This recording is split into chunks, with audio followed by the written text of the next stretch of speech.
ستیلی ماں نے اس سے چھٹکارا پانے کے لیے اس کا رشتہ ایک ایسے شخص سے طے کر دیا جسے گاؤں والے پاگل اور مجنوں کہتے تھے۔ رخصتی کے بعد جب وہ اس کے ٹوٹے پھوٹے گھر پہنچی تو اس نے سمجھا کہ اب اس کی زندگی جہنم بن چکی ہے۔ لیکن جیسے ہی کمرے کا دروازہ بند ہوا، اس کے پاگل شوہر کی ہنسی ایک دم رک گئی۔ اس نے اپنا میلا کچیلا کوٹ اتارا اور بریف کیس سے لیپ ٹاپ نکالتے ہوئے بولا کہ ہمیں جلدی نکلنا ہوگا، کیونکہ وہ لوگ سمجھ رہے ہیں کہ میں پاگل ہوں، جبکہ اصل میں زرد پڑتے ہوئے سورج کی آخری شعاعیں صحن کی کچی دیواروں پر پڑ رہی تھیں جب راشدہ نے زویا کے ہاتھ سے جھاڑو چھین کر اسے زور سے دھکا دیا اور وہ لڑکھڑا کر مٹی پر گری، لیکن اس کے منہ سے کوئی آہ نہ نکلی کیونکہ اس کے آنسو عرصہ دراز سے خشک ہو چکے تھے اور راشدہ کی آنکھوں میں حقارت اور نفرت کی آگ بھڑک رہی تھی، جس نے چیختے ہوئے کہا کہ اٹھو اور جا کر اپنے وہ پرانے کپڑے پہن لو جو میں نے صبح نکال کر رکھے تھے، کیونکہ آج تمہاری رخصتی ہے اور میں مزید ایک دن بھی تمہیں اس گھر میں برداشت نہیں کر سکتی۔ جس پر زویا کے کانوں میں یہ الفاظ کسی دھماکے کی طرح گونجے اور اس نے روتے ہوئے راشدہ کے قدموں میں گر کر التجا کی کہ میری ماں کی جگہ ہیں آپ، مجھ پر اتنا ظلم نہ کریں، میں ساری زندگی آپ کی غلام بن کر رہوں گی،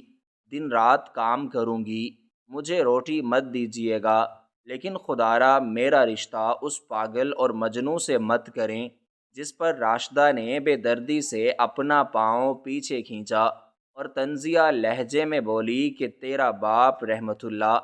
جب زندہ تھا تب بھی تو اس نے اس گھر پر بوجھ بن کر ہی وقت گزارا ہے،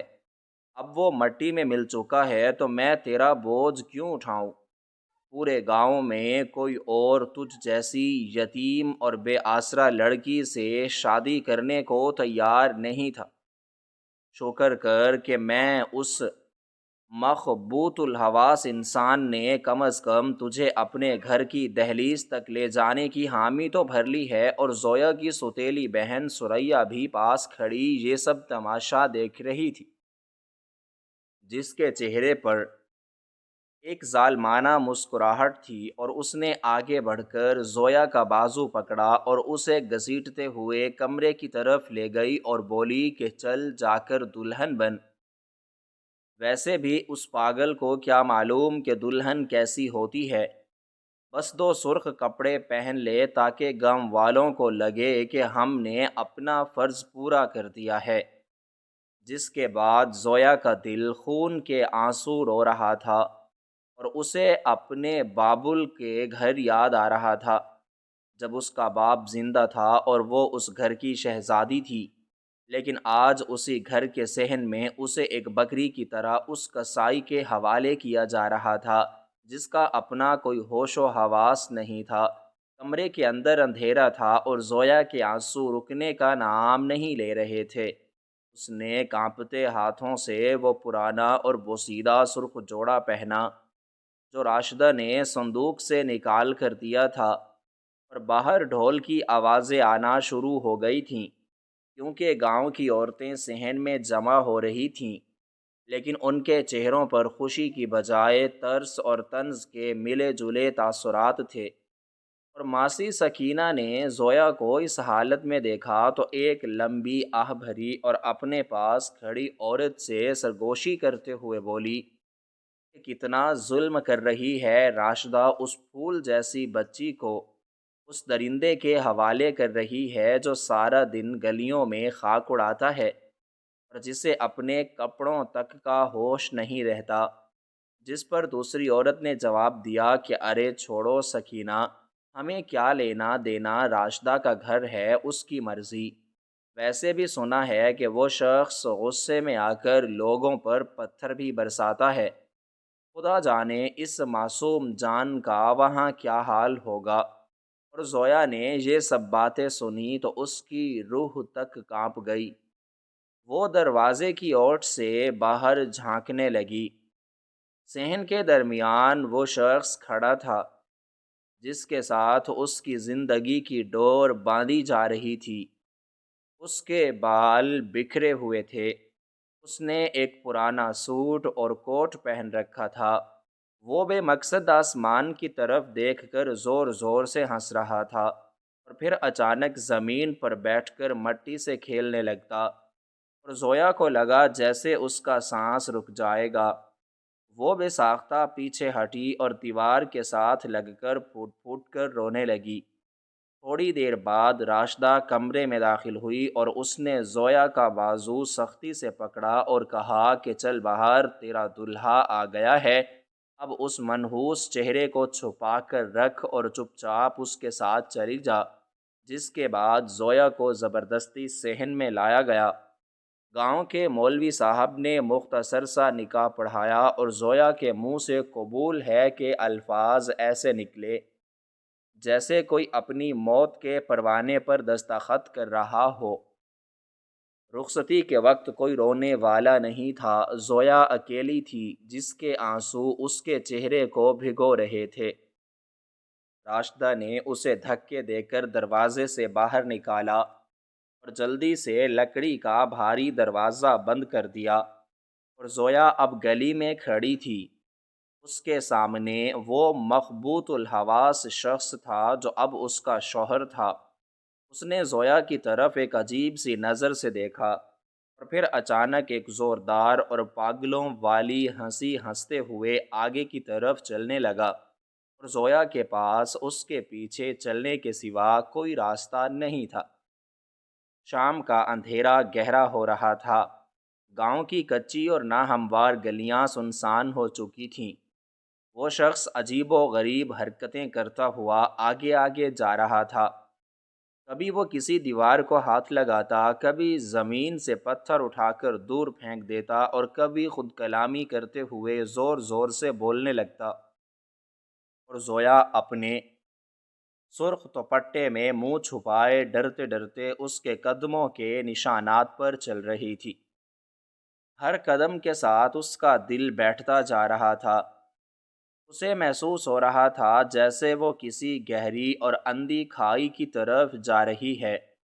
جہاں سے واپسی کا کوئی راستہ نہیں۔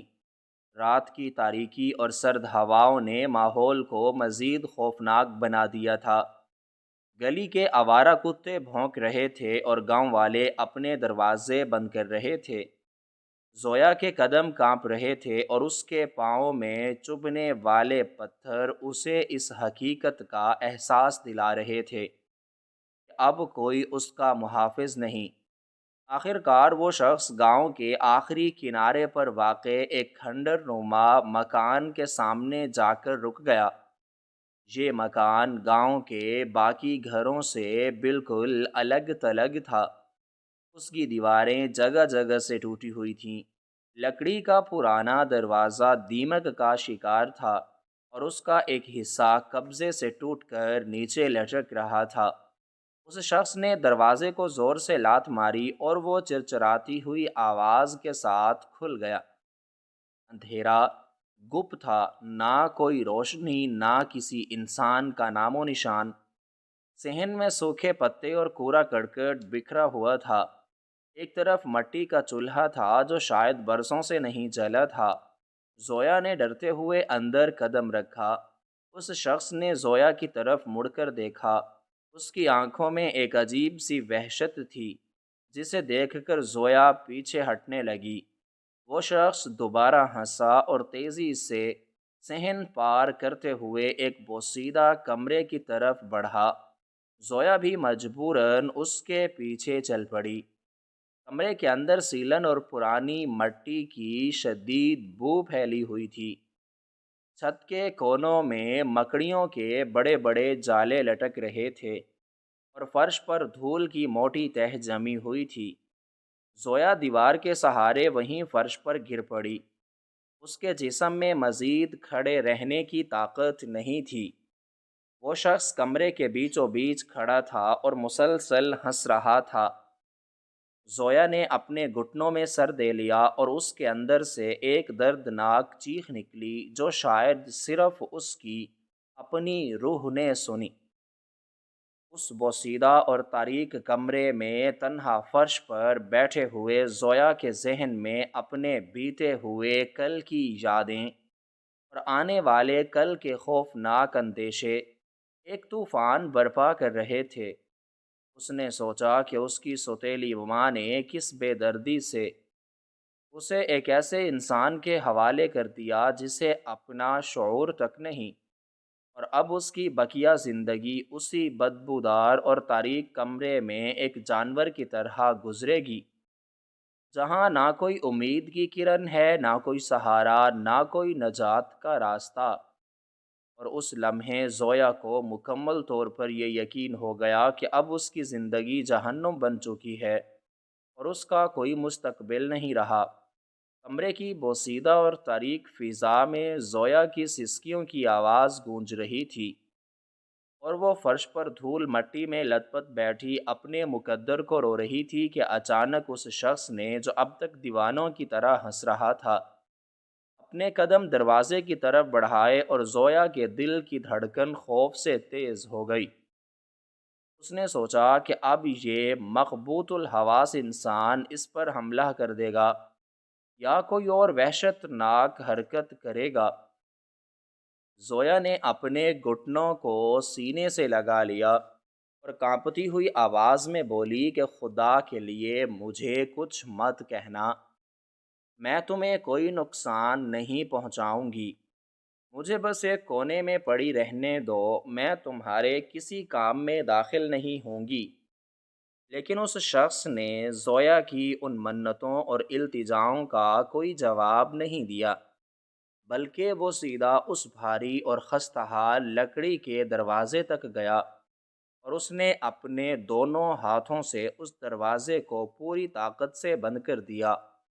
دروازہ بند ہونے کی وہ کرخت آواز اس خاموش کمرے میں کسی دھماکے سے کم نہیں تھی،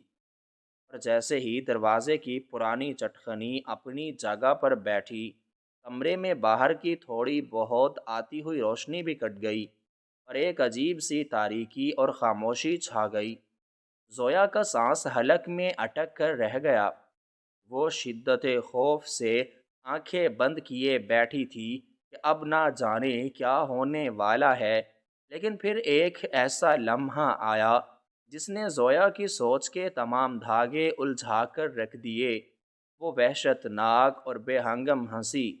جو پچھلے کئی گھنٹوں سے اس شخص کے لبوں پر تھی اور جس نے زویا کے اعصاب کو چھلنی کر دیا تھا،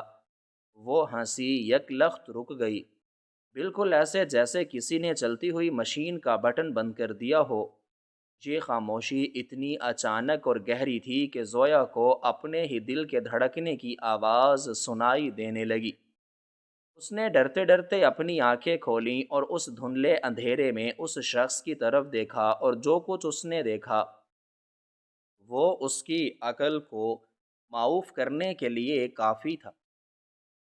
وہ شخص جو کچھ دیر پہلے تک کندھے جھکائے زمین پر مٹی سے کھیل رہا تھا اور جس کی گردن ایک عجیب زاویے پر مڑی رہتی تھی، وہ اب بالکل سیدھا تن کر کھڑا تھا۔ اس کی کمر میں کوئی زخم نہیں تھا اور اس کا انداز کسی دیوانے یا مجنوں کا نہیں، بلکہ ایک نہایت پروقار اور باشعور انسان کا تھا۔ زویا کے ذہن میں سوالوں کا ایک طوفان اٹھ کھڑا ہوا کہ کیا یہ وہی انسان ہے جسے گاؤں والے پتھر مارتے تھے اور جو گلیوں میں خاک اڑاتا پھرتا تھا؟ اس شخص نے گہرا سانس لیا اور اپنے کندھوں کو یوں حرکت دی جیسے وہ کوئی بہت بھاری بوجھ اتار پھینکنے کی تیاری کر رہا ہو۔ اس نے اپنے جسم پر موجود وہ میلا کچیلا کوٹ انتہائی کراہت اور ناگواری کے ساتھ کمرے کے ایک تاریک کونے میں یوں اچھال دیا جیسے وہ کسی غلاظت سے اپنی جان چھڑا رہا ہو۔ زویا کی آنکھیں حیرت سے پھٹی کی پھٹی رہ گئیں، وہ سمجھ نہیں پا رہی تھی کہ یہ کیا معجزہ ہو رہا ہے۔ اس شخص کا چہرہ جو ہمیشہ مٹی اور دیوانگی کے تاثرات سے اٹا رہتا تھا، اب بالکل سنجیدہ اور پرسکون تھا۔ اس کی آنکھوں میں وہ پاگل پن اور وحشت بالکل غائب ہو چکی تھی جس سے زویا کچھ دیر پہلے تک خوفزدہ تھی۔ ان آنکھوں میں اب ایک گہری چمک، ایک ٹھہراؤ اور ایک بلا کی ذہانت چھلک رہی تھی۔ اس نے زویا کی طرف دیکھا اور زویا کو محسوس ہوا کہ یہ نظر کسی بے وقوف یا پاگل کی نہیں، بلکہ ایک ایسے انسان کی ہے جو اپنے ہر عمل اور ہر ادارے سے پوری طرح باخبر ہے۔ زویا کے ہونٹ کچھ بولنے کے لیے ہلے، لیکن اس کے گلے سے کوئی آواز نہیں نکلی۔ وہ بس زمین پر بیٹھی ایک مجسمے کی طرح یہ سب دیکھ رہی تھی۔ اس شخص نے زویا کی طرف قدم بڑھایا تو زویا بے ساختہ پیچھے کھسکنے لگی، لیکن اس شخص کے قدموں میں کوئی لڑکھڑاہٹ نہیں تھی۔ وہ نہایت متوازن انداز میں چلتا ہوا زویا سے کچھ فاصلے پر رک گیا، اور پھر اس نے پہلی بار زویا سے بات کی اور اس کی آواز سن کر زویا کے وجود میں ایک سنسنی دوڑ گئی۔ اس کی آواز میں نہ تو کوئی توتلا پن تھا، نہ کوئی دیوانگی، اور نہ ہی کوئی بے مقصد شور۔ اس کی آواز نہایت بھاری، سنجیدہ اور مردانہ وجاہت سے بھرپور تھی۔ اس نے نہایت ٹھہرے ہوئے لہجے میں کہا کہ زویا، ڈرو مت، میں جانتا ہوں کہ تم اس وقت شدید خوف اور صدمے کی حالت میں ہو، اور تم نے آج کا پورا دن کس کرب اور کس اذیت میں گزارا ہے۔ تمہاری سوتیلی ماں راشدہ نے تمہارے ساتھ جو ظلم کیا ہے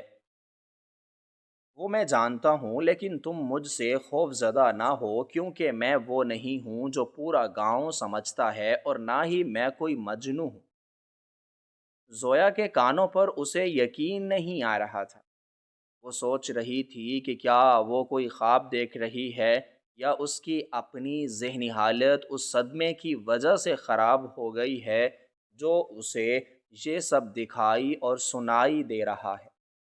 اس نے کانپتی ہوئی آواز میں بامشکل اتنا کہا کہ تم کون ہو، اور تمہاری آواز، تمہارا یہ انداز، یہ سب کیا ہے؟ تم تو اپنا نام تک نہیں جانتے تھے، تم تو لوگوں کو دیکھ کر پتھر اٹھاتے تھے۔ یہ سب کیا ہو رہا ہے میرے ساتھ؟ جس پر اس شخص کے لبوں پر ایک نہایت پر اصرار اور سنجیدہ مسکراہٹ ابھری۔ اس نے جواب دیا کہ جو کچھ تم نے دیکھا وہ محض ایک دکھاوا تھا، ایک ایسا پردہ جس کے پیچھے میں نے خود کو چھپا رکھا تھا۔ اور تم ٹھیک کہہ رہی ہو کہ لوگوں کے لیے میں ایک ایسا درندہ ہوں جسے اپنے وجود کا بھی علم نہیں، لیکن حقیقت اس کے بالکل برعکس ہے۔ میں تمہارا کوئی نقصان نہیں کرنا چاہتا، بلکہ حقیقت تو یہ ہے کہ آج رات اس کمرے میں ہم دونوں کی تقدیر بدلنے والی ہے۔ زویا کا دل بے قابو ہو کر دھڑک رہا تھا۔ وہ شخص اب اپنے گندے کپڑوں کے نیچے پہنی ہوئی ایک صاف اور کرینے سے سلی ہوئی قمیض میں ملبوس تھا، جو اس بات کا ثبوت تھی کہ وہ مکمل طور پر ہوش و حواس میں ہے، اور یہ سب کوئی اتفاق نہیں بلکہ ایک سوچی سمجھی منصوبہ بندی کا حصہ ہے۔ وہ شخص اب کمرے میں موجود ایک پرانی لکڑی کی الماری کی طرف بڑھا جو برسوں سے بند پڑی تھی اور جس پر گرد کی موٹی تہیں جمی ہوئی تھیں۔ زویا کے ذہن میں ایک دم راشدہ کے وہ الفاظ گونجے کہ اس پاگل کو کیا معلوم کہ دلہن کیسی ہوتی ہے، اور زویا کو اب اندازہ ہو رہا تھا کہ راشدہ کتنی غلط فہمی کا شکار تھی۔ وہ جس شخص کو گاؤں کا سب سے گرا ہوا اور بے وقوف انسان سمجھ کر زویا کو اس کے پلے باندھ کر خوش ہو رہی تھی، وہ تو کسی اور ہی دنیا کا باشندہ لگ رہا تھا۔ زویا کی آنکھوں سے آنسو بہنا بند ہو چکے تھے، اور ان کی جگہ ایک شدید حیرانی اور تجسس نے لے لی تھی۔ وہ فرش کی ٹھنڈک بھول چکی تھی، اپنے سرخ بوسیدہ جوڑے کی بدبو پھیل چکی تھی، اور صرف اس شخص کی حرکات و سکنات پر اس کی پوری توجہ مرکوز تھی جو اب اس الماری کے پاس کھڑا تھا اور نہایت چوکنا انداز میں ادھر ادھر دیکھ رہا تھا۔ جیسے وہ کسی چیز کی تلاش میں ہو یا کسی خاص لمحے کا انتظار کر رہا ہو۔ کمرے کی تاریکی میں اس کے چہرے کے خد و خال ایک پوری اسرار کہانی سنا رہے تھے۔ زویا سوچ رہی تھی کہ اگر یہ شخص پاگل نہیں ہے تو اس نے اتنے سالوں تک یہ روپ کیوں دھار رکھا تھا؟ وہ کیا وجہ تھی جس نے ایک پڑھے لکھے اور باشعور انسان کو اس غلاظت اور رسوائی کی زندگی گزارنے پر مجبور کر دیا؟ اور سب سے بڑھ کر یہ کہ آج کی ہی رات جب اس کی زویا کے ساتھ شادی ہوئی ہے، اس نے اپنا یہ روپ کیوں بدل لیا؟ زویا کے اندر ایک عجیب سی ہمت پیدا ہونے لگی تھی۔ وہ جو کچھ دیر پہلے تک خود کو موت کے منہ میں سمجھ رہی تھی، اب اسے محسوس ہو رہا تھا کہ شاید زندگی ابھی ختم نہیں ہوئی اور شاید اس بھیانک رات کے اختتام پر کوئی نئی صبح اس کا انتظار کر رہی ہے۔ لیکن پھر بھی خوف کا ایک پہلو اس کے دل میں موجود تھا کہ یہ نامعلوم شخص کون ہے اور اس کے ارادے کیا ہو سکتے ہیں۔ وہ شخص الماری کے پیچھے ہاتھ ڈال کر کچھ ٹٹولنے لگا اور اس کے چہرے پر ایک ایسی سنجیدگی تھی جو زویا نے اس سے پہلے کسی انسان کے چہرے پر نہیں دیکھی تھی۔ اس کی ہر حرکت نپی تلی تھی اور وہ کوئی بھی کام بے مقصد نہیں کر رہا تھا۔ زویا سانس روکے اس کی طرف دیکھ رہی تھی۔ اس نے اپنے دوپٹے کو اپنے گرد مزید لپیٹ لیا اور دیوار کے ساتھ بالکل چپک کر بیٹھ گئی۔ وہ جاننا چاہتی تھی کہ اس شخص کا اگلا قدم کیا ہوگا اور وہ اس بوسیدہ الماری کے پیچھے سے کیا نکالنے والا ہے۔ کمرے میں خاموشی تھی، صرف اس شخص کے قدموں کی آہٹ اور اس کے سانس لینے کی ہلکی ہلکی آواز آ رہی تھی۔ زویا کے لیے یہ سب کچھ کسی طلسماتی کہانی کا حصہ لگ رہا تھا، جہاں ایک بھیانک عفریت اچانک ایک انسان کے روپ میں آ گیا ہو۔ وہ شخص اپنی پوری توجہ اس کام پر مرکوز کیے ہوئے تھا اور زویا زمین پر بیٹھی اپنی بڑی بڑی آنکھوں سے یہ سب کچھ مکمل حیرانی اور بے یقینی کی کیفیت میں دیکھ رہی ہوتی ہے۔ الماری کے پیچھے ہاتھ ڈالنے کے بعد اس شخص نے وہاں چھپایا گیا ایک چمڑے کا چوکور بستہ نکالا جس پر گرد نام کو نہیں تھی اور اسے لا کر کمرے کے وسط میں رکھی ایک ٹوٹی ہوئی چارپائی پر رکھ دیا۔ زویا کی آنکھیں حیرت سے مزید پھیل گئیں جب اس شخص نے انتہائی مہارت اور تیزی سے اس بستے کے خانے کھولے اور اس کے اندر سے ایک جدید قسم کا لیپ ٹاپ نکالا جس کے روشن سکرین نے اس اندھیرے اور بوسیدہ کمرے میں روشنی پھیلا دی، اور زویا جو اب تک اندھیرے کی عادی ہو چکی تھی اس اچانک روشنی سے اپنی آنکھیں سکیڑنے لگی۔ لیکن اس روشنی میں اس نے اس شخص کا چہرہ بالکل واضح طور پر دیکھا جس پر ایک پر اسرار اور گہری سنجیدگی طاری تھی۔ اس شخص کی انگلیاں لیپ ٹاپ کے کی بورڈ پر نہایت تیزی سے حرکت کر رہی تھیں، جیسے وہ کوئی بہت اہم اور خفیہ کام سر انجام دے رہا ہو۔ زویا جو زمین پر بیٹھی یہ سب حیرت اور بے یقینی کے ملے جلے جذبات کے ساتھ دیکھ رہی تھی، اب اس سے رہا نہ گیا اور اس نے اپنی کانپتی ہوئی آواز میں اس سے پوچھا کہ تم یہ کیا کر رہے ہو؟ اور یہ کون سی چیز ہے جو تم نے اس خستحال الماری میں چھپا رکھی تھی؟ تم تو وہ انسان تھے جسے یہ بھی معلوم نہیں ہوتا تھا کہ اس نے کیا پہنا ہے اور کہاں سو رہا ہے۔ تو پھر یہ سب کیا ہے اور تم مجھے مارنے کا ارادہ تو نہیں رکھتے؟ جس پر اس شخص نے اپنی نظریں سکرین سے ہٹائے بغیر نہایت ٹھہرے ہوئے مگر جلدی والے لہجے میں زویا کو جواب دیا کہ زویا تم مجھ پر بھروسہ رکھو، میں نے تمہیں پہلے بھی بتایا ہے کہ میں تمہارا کوئی نقصان نہیں کروں گا، بلکہ حقیقت تو یہ ہے کہ تمہاری سوتیلی ماں راشدہ نے تمہیں میرے ساتھ اس لیے بھیجا تھا کہ وہ تم سے جان چھڑا سکے، لیکن قدرت نے تمہاری جان بچانے کا یہ راستہ نکالا ہے۔ اس شخص نے اپنا کام جاری رکھا اور لیپ ٹاپ پر چند آخری بٹن دبانے کے بعد اسے تیزی سے بند کیا اور دوبارہ اسی چمڑے کے بستے میں محفوظ کر دیا۔ اس کے چہرے پر اب ایک عجیب سی عجلت اور خطرے کا احساس نمایاں تھا۔ اس نے زویا کی طرف مڑ کر دیکھا اور اس کی آنکھوں میں دیکھتے ہوئے کہا کہ زویا، اب ہمارے پاس سوالوں کے جواب دینے کا وقت بالکل نہیں ہے، کیونکہ اگر ہم کچھ ہی دیر میں اس کمرے اور اس گھر سے باہر نہ نکلے تو ہم دونوں زندہ نہیں بچیں گے۔ زویا یہ سن کر مزید خوفزدہ ہو گئی اور اس کے دل کی دھڑکن ایک بار پھر تیز ہو گئی۔ اس نے گھبراہٹ میں پوچھا کہ تم یہ کیا کہہ رہے ہو؟ ہمیں کس سے خطرہ ہے اور ہم یہاں سے کہاں جائیں گے؟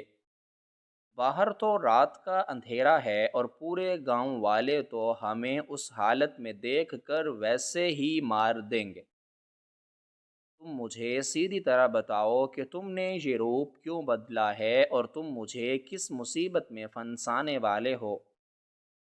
جس پر اس شخص نے زویا کے قریب آ کر اس کا ہاتھ پکڑا اور اسے زمین سے اٹھاتے ہوئے انتہائی سنجیدہ اور فیصلہ کن انداز میں کہا کہ زویا، مجھ پر یقین کرو، میں تمہیں کسی مصیبت میں نہیں ڈال رہا، بلکہ میں تو خود ایک بہت بڑی جنگ لڑ رہا ہوں جس کا آخری مرحلہ اب شروع ہو چکا ہے۔ اس شخص نے اپنا بیگ اپنے کاندھے پر لٹکایا اور دروازے کی طرف بڑھتے ہوئے زویا سے کہا کہ ہمیں جلدی نکلنا ہوگا، کیونکہ وہ لوگ سمجھ رہے ہیں کہ میں پاگل ہوں، جبکہ اصل میں اس پورے گاؤں اور ان تمام زرخیز زمینوں اور خزانوں کا واحد اور اکلوتا وارث ہوں جن پر اس وقت میرے سگے چاچاؤں ہاشم اور قاسم نے غاصبانہ قبضہ کر رکھا ہے۔ اور یہ سنتے ہی زویا کے قدموں تلے سے جیسے زمین کھسک گئی اور اس کا ذہن ایک گہرے صدمے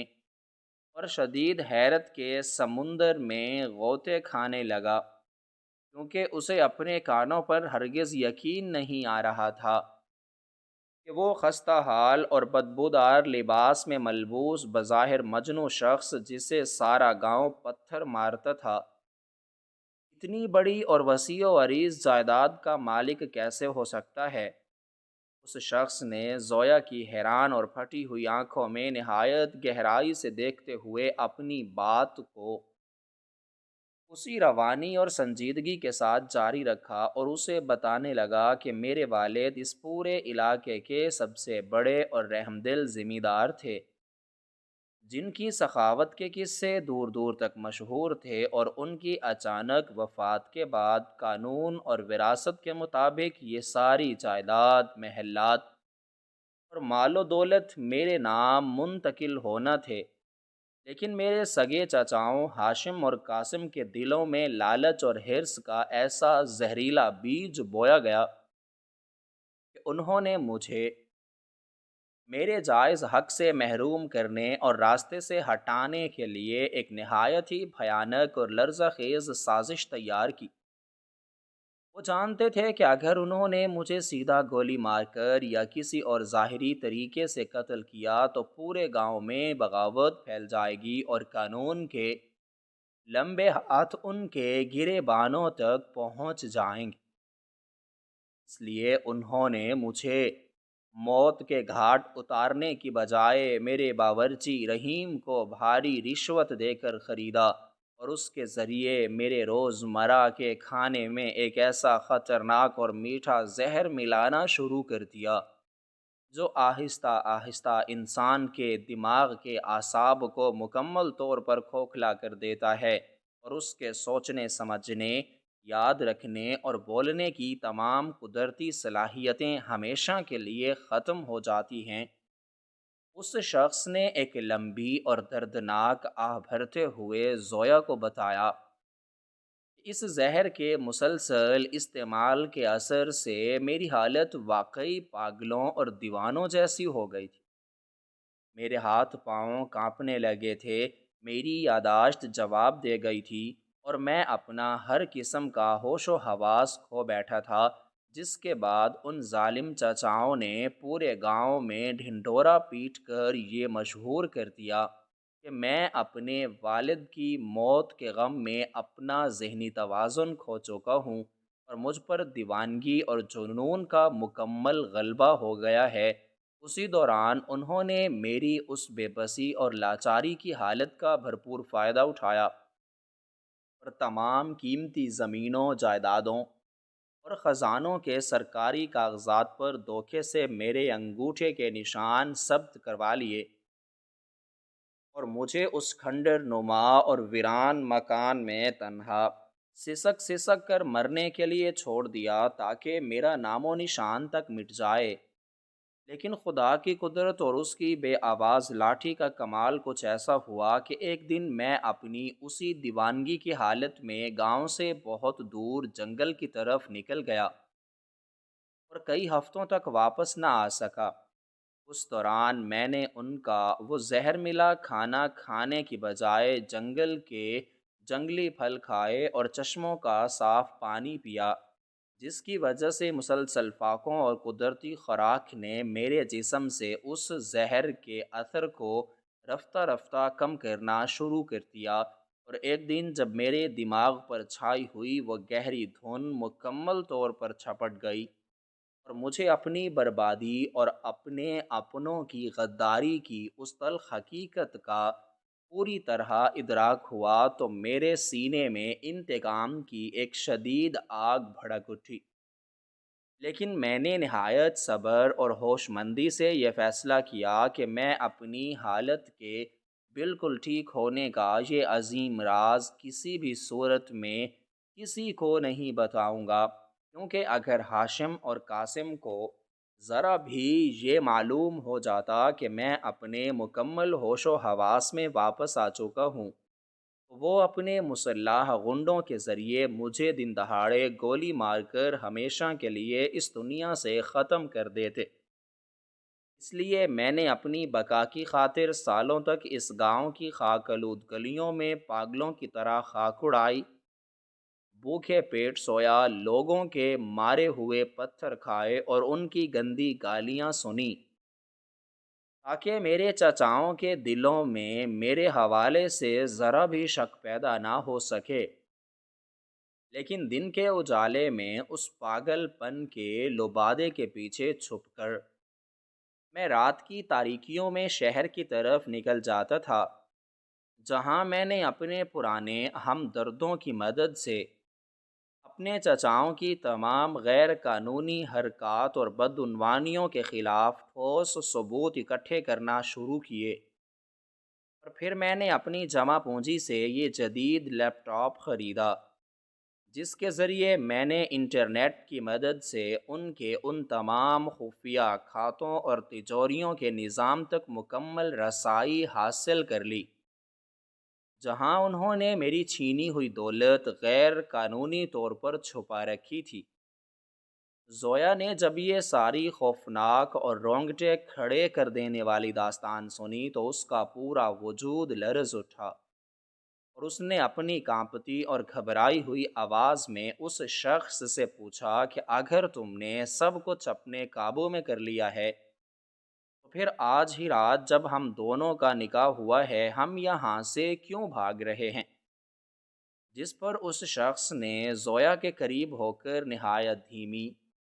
مگر پرعزم آواز میں جواب دیا کہ کیونکہ آج شام جب میرا اور تمہارا نکاح ہو رہا تھا اور گاؤں کے تمام لوگ تمہاری سوتیلی ماں راشدہ کے صحن میں جمع تھے، اور میرے چاچا ہاشم اور قاسم اپنی حویلی میں اس بات پر جشن منا رہے تھے کہ انہوں نے میرا رشتہ ایک بے آسرا لڑکی سے کر کے مجھ پر احسان کیا ہے، عین اسی وقت میں نے اس جدید لیپ ٹاپ کے ذریعے ان کے تمام خفیہ کھاتوں پر حملہ کیا اور اپنی لوٹی ہوئی ساری کی ساری دولت واپس اپنے خفیہ کھاتے میں کامیابی کے ساتھ منتقل کر لی ہے، اور اب تک ان کے پہرے داروں اور منشیوں نے انہیں اس بات کی خبر کر دی ہوگی کہ ان کی ساری دولت اور خزانے اچانک پر اسرار طریقے سے غائب ہو چکے ہیں، اور وہ اپنے گناہوں کی وجہ سے یہ بات بخوبی جان چکے ہوں گے کہ یہ کام صرف اور صرف میں ہی کر سکتا ہوں، اور میرا یہ پاگل پن اور دیوانگی صرف ایک طویل ڈرامہ اور فریب تھا۔ اس لیے وہ اس وقت غضب ناک پاگل کتوں کی طرح اپنے مسلح غنڈوں کے ساتھ اس مکان کی طرف آ رہے ہوں گے تاکہ مجھے اور اس لیپ ٹاپ کو جلا کر ہمیشہ کے لیے راکھ کر دیں، اور میرے ساتھ ساتھ تمہاری جان بھی اس آگ کی بھینٹ چڑھ جائے گی۔ اس شخص کی یہ بات ابھی مکمل ہی ہوئی تھی کہ باہر کچی گلی میں بہت سی گاڑیوں کے اچانک رکنے اور لوگوں کے زور زور سے شور مچانے اور گالیاں دینے کی خوفناک آوازیں آنے لگیں۔ زویا کا دل شدت خوف سے دھڑکنے لگا اور اس کا سانس سینے میں اٹک گیا، کیونکہ وہ سمجھ گئی تھی کہ موت ان کے لکڑی کے اس خستہ حال دروازے تک پہنچ چکی ہے اور کسی بھی لمحے اندر داخل ہو کر انہیں موت کی نیند سلا دے گی۔ اس شخص نے تیزی سے اپنا چمڑے کا بیگ اٹھایا اور نہایت پھرتی سے کمرے کی پچھلی جانب موجود ایک چھوٹی اور ٹوٹی ہوئی کھڑکی کو زوردار دھکا دے کر کھولا، جو سیدھا گاؤں کے باہر پھیلے ہوئے گنے کے اندھیرے کھیتوں کی طرف کھلتی تھی۔ اس نے زویا کا نرم و نازک ہاتھ اپنے مضبوط ہاتھوں میں سختی سے پکڑا اور اسے تاکید کی کہ اب ایک لمحہ بھی سوچے یا ضائع کیے بغیر میرے ساتھ اس کھڑکی سے باہر چھلانگ لگا دو۔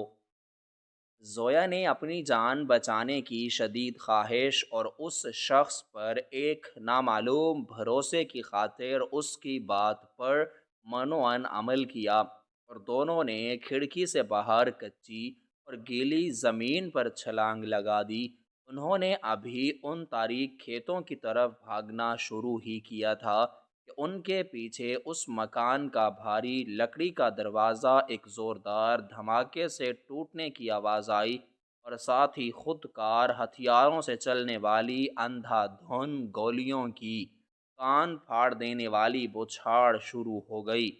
زویا نے بھاگتے ہوئے ایک لمحے کے لیے مڑ کر پیچھے دیکھا تو اس کھنڈر نما مکان کے اطراف سے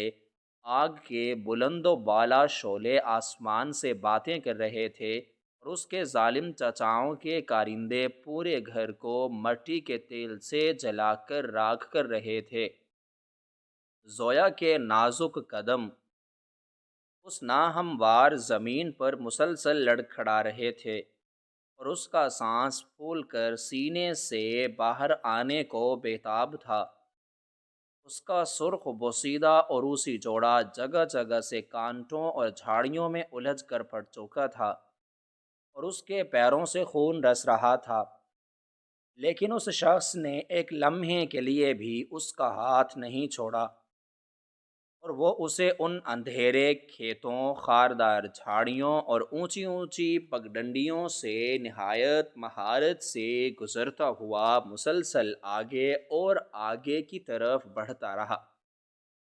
رات کا گہرا اندھیرا اور سرد ہوا ان دونوں کا سب سے بڑا پردہ اور محافظ بنی ہوئی تھی، اور پیچھے گاؤں میں لگی اس وحشت ناک آگ کی روشنی اب ان سے بہت دور ہو کر آہستہ آہستہ مدھم پڑتی جا رہی تھی۔ کئی گھنٹوں کی اس مسلسل اور تھکا دینے والی مسافت کے بعد جب ان کے پیروں میں بڑے بڑے چھالے پڑ چکے تھے اور زویا کی ہمت و طاقت مکمل طور پر جواب دے چکی تھی اور وہ زمین پر گرنے ہی والی تھی، تو وہ دونوں گاؤں کی حدود سے نکل کر ایک بہت بڑی اور پختہ سڑک کے کنارے پہنچ گئے، جہاں سے شہر کی طرف جانے والی بڑی بڑی بار بردار گاڑیاں تیزی سے گزر رہی تھیں۔ اس شخص نے آگے بڑھ کر ایک بڑی گاڑی کے ڈرائیور کو ہاتھ دے کر روکا اور اسے کچھ رقم دے کر وہ دونوں اس میں سوار ہو کر شہر کی طرف روانہ ہو گئے۔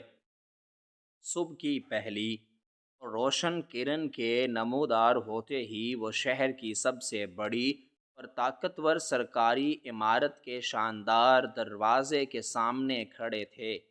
اس شخص نے اپنے پرانے رابطوں کا استعمال کرتے ہوئے متعلقہ محکمے کے سب سے اعلیٰ اور ایماندار افسر سے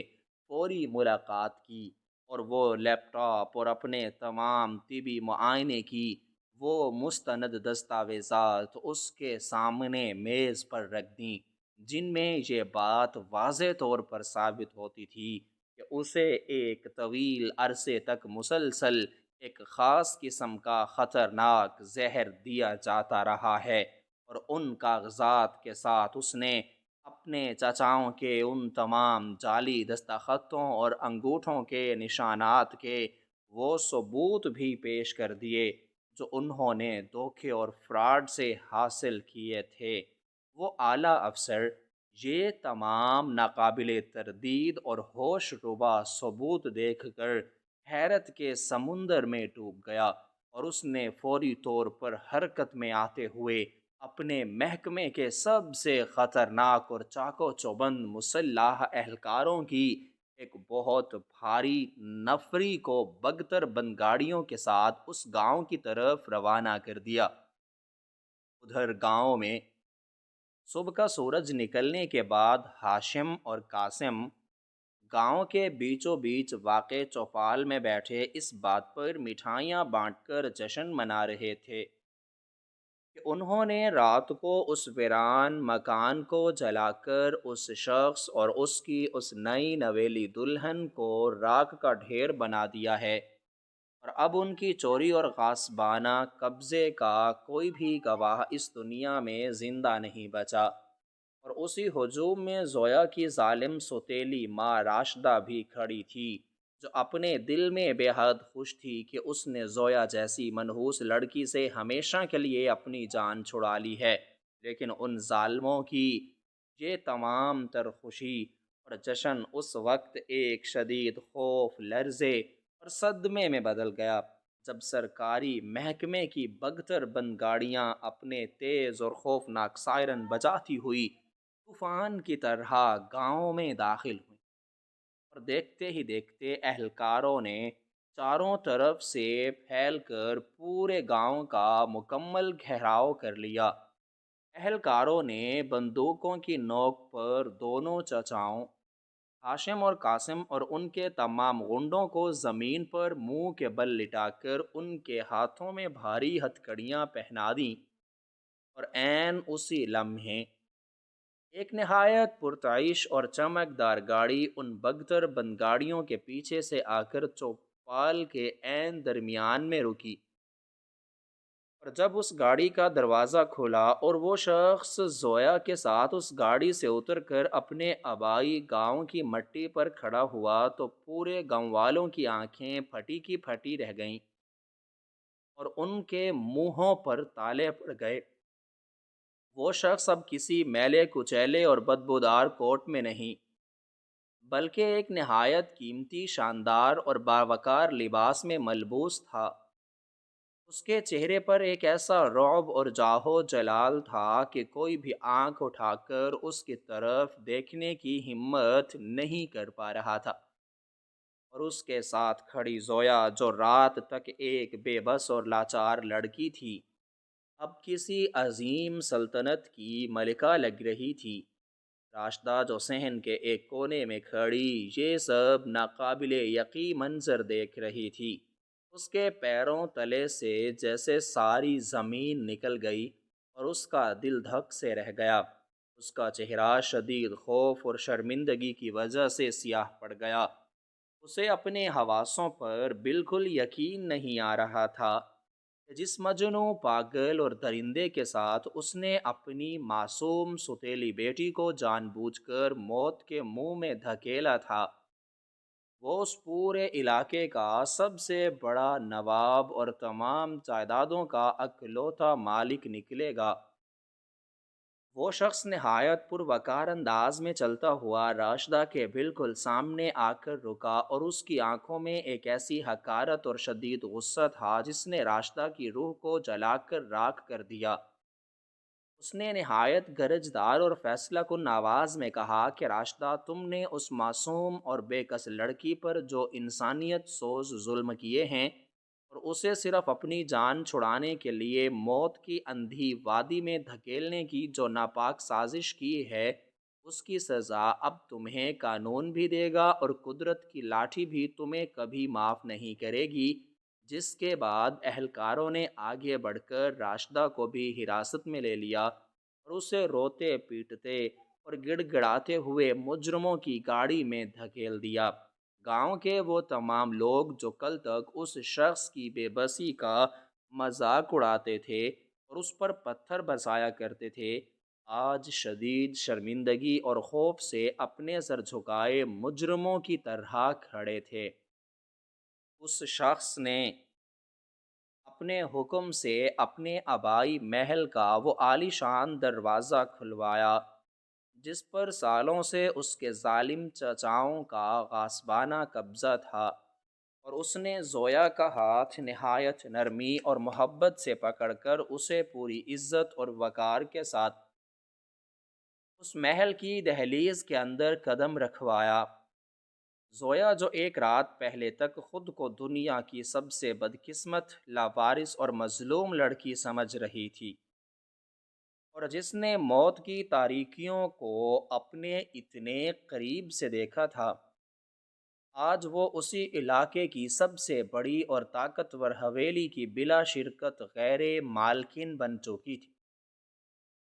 اس کی آنکھوں میں اب دکھ، درد اور بے بسی کے آنسو نہیں تھے، بلکہ ایک گہرا سکون، شکر گزاری اور محفوظ ہونے کا احساس جھلک رہا تھا۔ اس شخص نے محل کے وسیع صحن میں کھڑے ہو کر زویا کی طرف مسکرا کر دیکھا اور نہایت شفقت سے کہا کہ تم نے میرے مشکل ترین وقت میں میرا ساتھ دیا اور مجھ جیسے بظاہر دیوانے پر بھروسہ کیا۔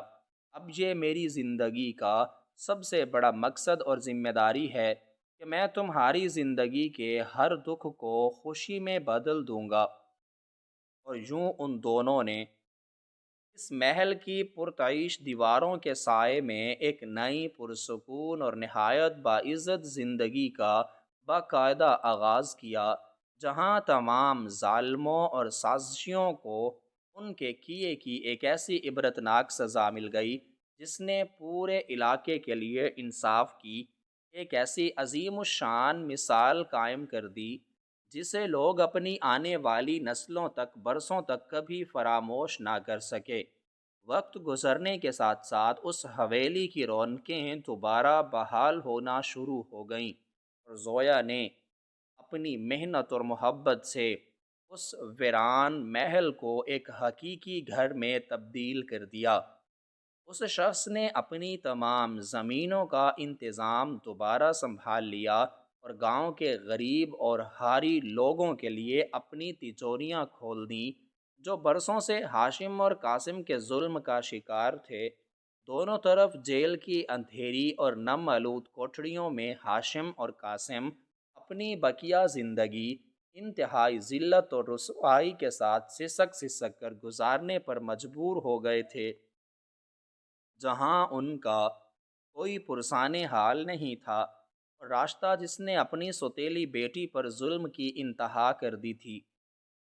اب سلاخوں کے پیچھے رات دن روتی رہتی تھی اور اپنے گناہوں کی معافی مانگتی رہتی تھی۔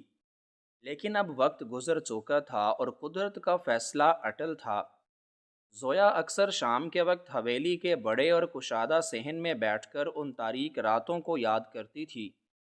جب اس نے موت اور بربادی کو اپنے اتنے قریب سے دیکھا تھا، لیکن اب اس کے پہلو میں ایک ایسا طاقتور اور مہربان محافظ موجود تھا جس نے اسے دنیا کی ہر برائی اور خوف سے ہمیشہ کے لیے بچا لیا تھا۔ ایک دن اس شخص نے زویا کے پاس بیٹھ کر اس کے ماتھے پر نہایت محبت سے ہاتھ رکھا اور بڑے نرم اور شکر گزار لہجے میں کہا کہ زویا، تم میری زندگی کا وہ واحد اور سب سے خوبصورت سچ ہو جس نے میرے اس طویل اور اذیت ناک پاگل پن کے ڈرامے کو ایک حسین انجام تک پہنچایا۔ اگر تم اس بھیانک رات میرا ساتھ نہ دیتی اور مجھ پر بھروسہ نہ کرتی تو شاید میں کبھی اپنے اس مقصد میں مکمل طور پر کامیاب نہ ہو پاتا اور ہم دونوں اس آگ میں جل کر راکھ ہو جاتے۔ زویا نے مسکراتے ہوئے نہایت عقیدت اور محبت سے جواب دیا کہ آپ نے مجھے اس جہنم سے نکالا ہے جس میں مجھے میری اپنی سوتیلی ماں نے محض اپنی جان چھڑانے کے لیے دھکیل دیا تھا۔ اب میری ہر سانس آپ کی شکر گزار ہے اور میری یہ زندگی آپ کی امانت ہے۔ گاؤں کے وہ تمام لوگ جو کل تک ان دونوں کو حقارت کی نگاہ سے دیکھتے تھے اور ان کا مذاق اڑاتے تھے، اب ان کی دہلیز پر سر جھکائے کھڑے رہتے تھے اور زویا نے اپنے بڑے ظرف کا مظاہرہ کرتے ہوئے کھلے دل سے ان سب کو معاف کر دیا تھا، کیونکہ وہ جانتی تھی کہ معاف کر دینا ہی دنیا کی سب سے بڑی اور حقیقی طاقت ہے۔ اس شخص نے اپنے والد کی روایات کو زندہ کرتے ہوئے گاؤں میں غریب اور یتیم لڑکیوں کے لیے